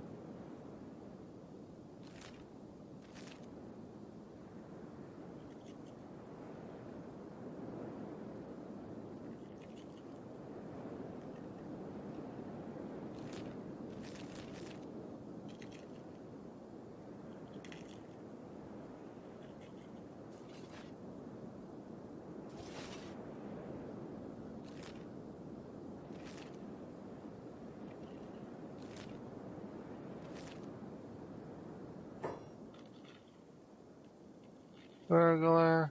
Okay. You're just chasing an enemy, okay. You aren't missing a leg. Cause that has me a bit concerned. Like, that's gotta be one of our mercenaries, right? Who else could it be? It's not one of us.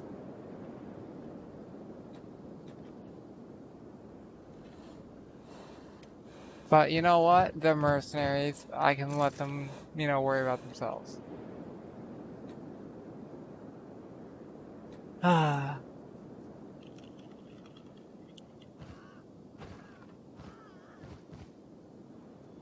Hey.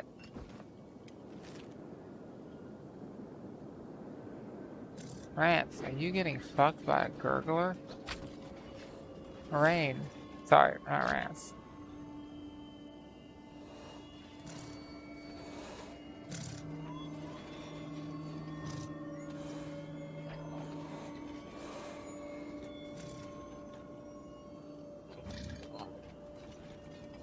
Alright, so you're 25, you're not quite heavy what you're getting there.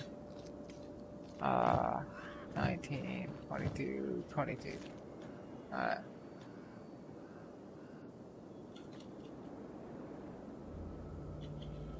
Anywho.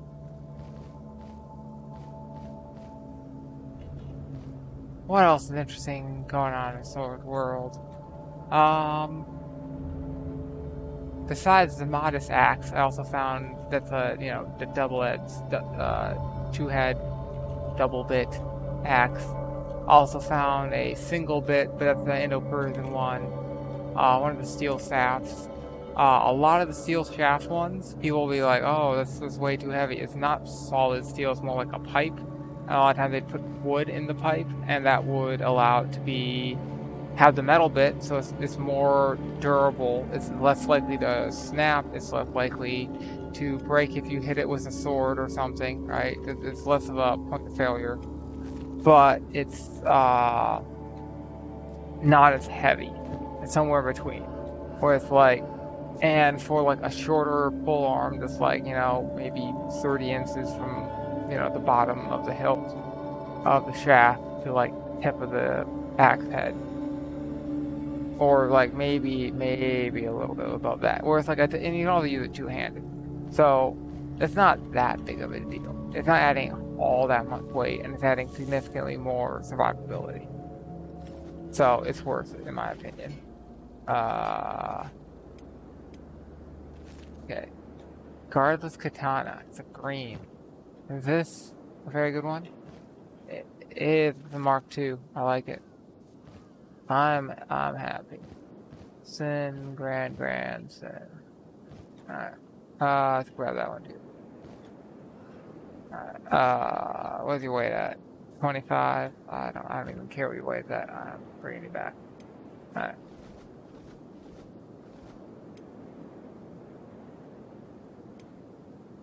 Anywho.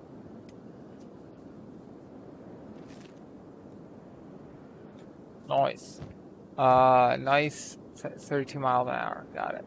Or kilometers.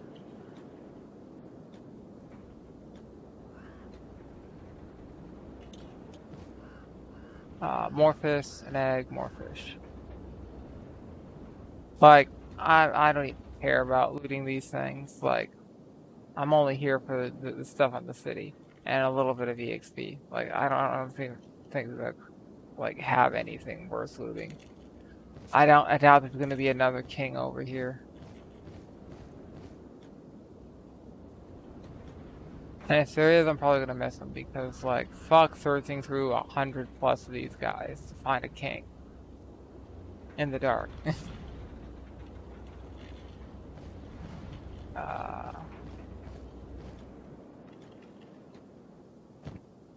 That's one of those things I'd love to see in Kenshi too. It's like some sort of system that makes spotting the people you killed a little bit easier. Because as it is now, it's a pain. It's a pain. I don't like it. It's hard work. I'm not about that.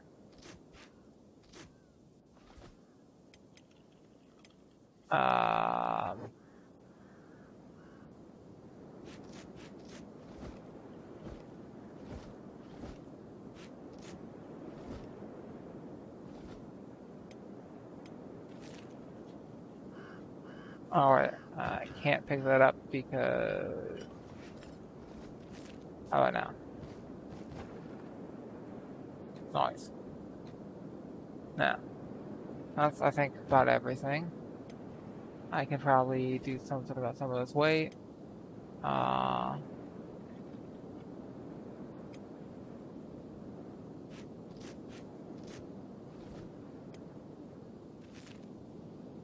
Alright, done looting. And... Yeah, just for fun. Where's one of those alphas? Is that an alpha? No, it's a fishman. Alpha, alpha.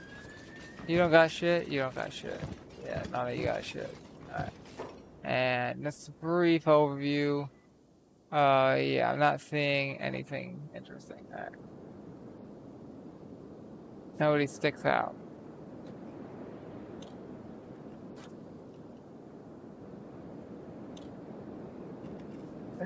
What the fish?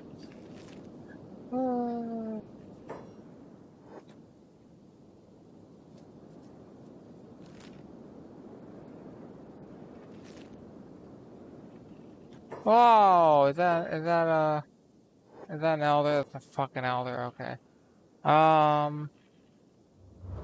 2, 3, 4, 5. Oh.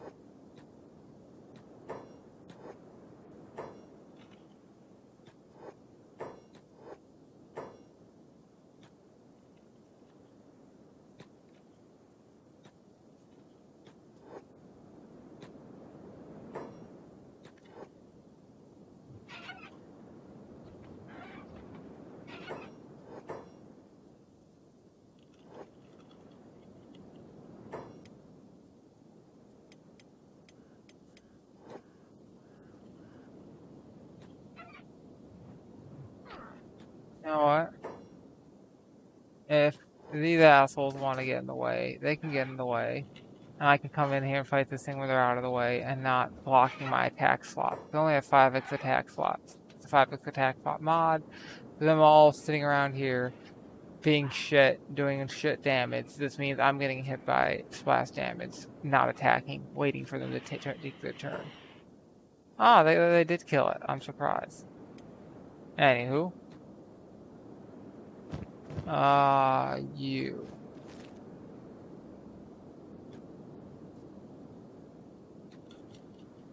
And now, I can first aid them.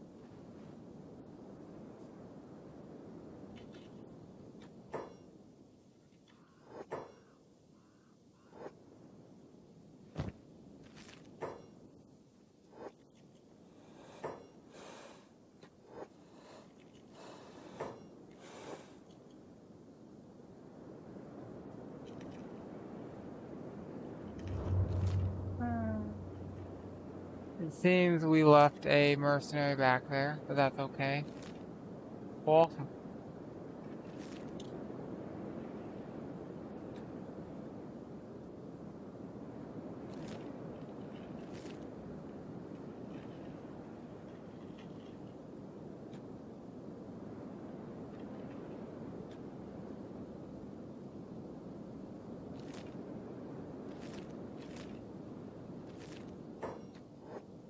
Alright, we can't go too fast because we still have that guy training his strengths to be able to move at a moderate speed. Oh, no.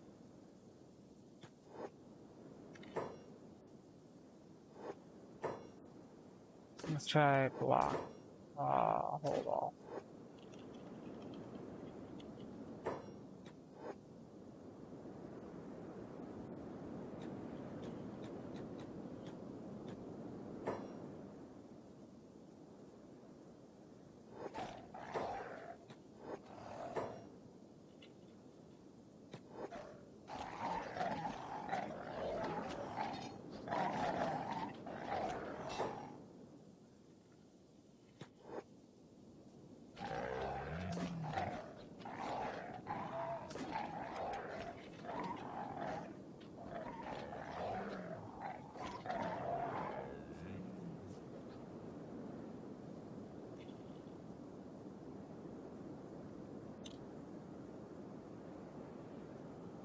You know what?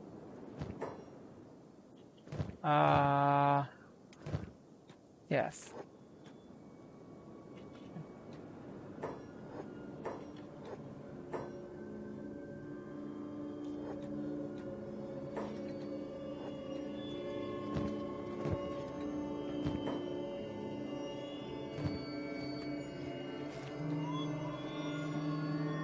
Great.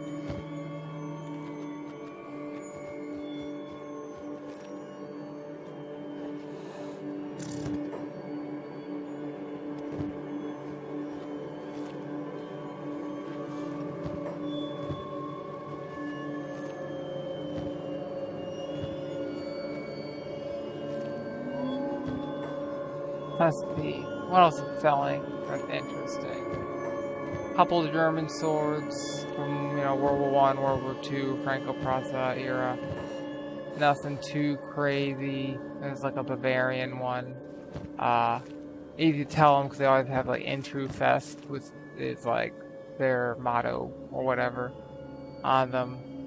Makes it easy to spot. You're rebooting. Let's wait a few seconds.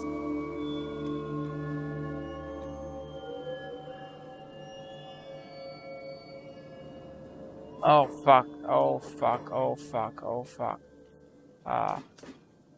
Let's have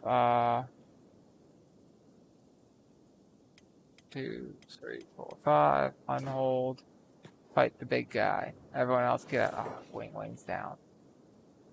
Okay, wing lost a leg. God damn it. Wait, where's Kana? Does Hammond have Kana? Maybe.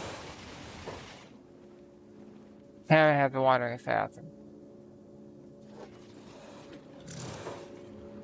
Alright, fuck. I don't know what Kana is.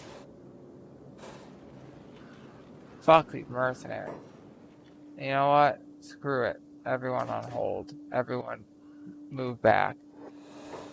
And you can move fairly quick. Pick up net SH. Get the fuck out of here. We're all going to come over here. Green, brains, shoot. Yeah, hold. Right. You guys. And then 2, 3, 4, unhold, attack.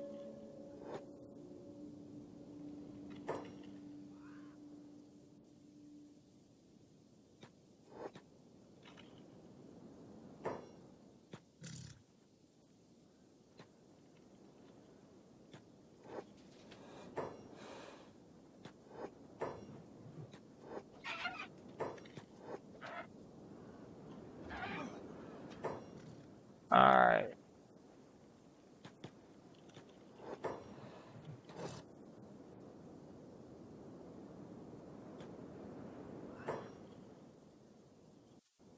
Oh fuck, the game crashed. What the fuck? I'm only using a fraction of my memory.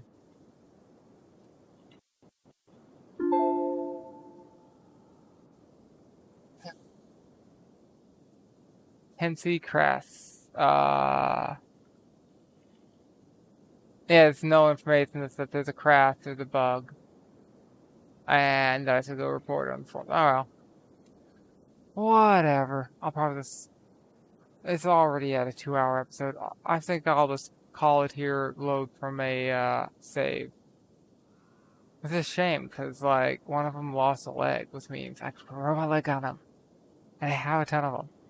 I think it was a left leg, too, and I have a ton of those. Hopefully the left. Everything left I have. I don't have enough rights. Anywho, I think I'll end this here as we episode 66. The next episode will start probably a little bit back. Maybe where the wolves were. Maybe when we're fighting this thing. I'm not certain exactly where that autosave is, but yeah. So, yeah, to be continued. See ya.